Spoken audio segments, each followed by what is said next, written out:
पश्यंती ई कार्यक्रम हमरा इनकर नामे बहुत प्रभावित कलक।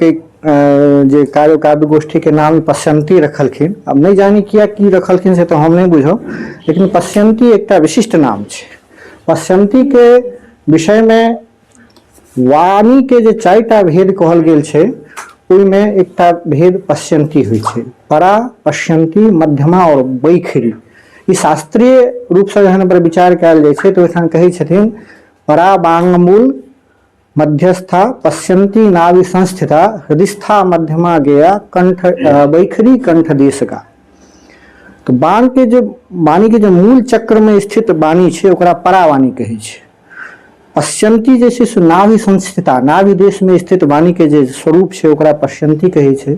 हृदय में जो वाणी के स्वरूप रहे छै ओकरा मध्यमा कहै छै।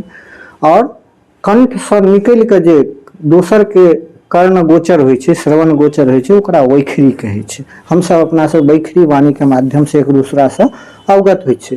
तैं पश्यंती हमरा बड़ा प्रभावित कलक। आ पहिल कार्यक्रम छलै तऽ कनि विलम्बो से सही देबाक लेल हम प्रयासरत छलहुँ।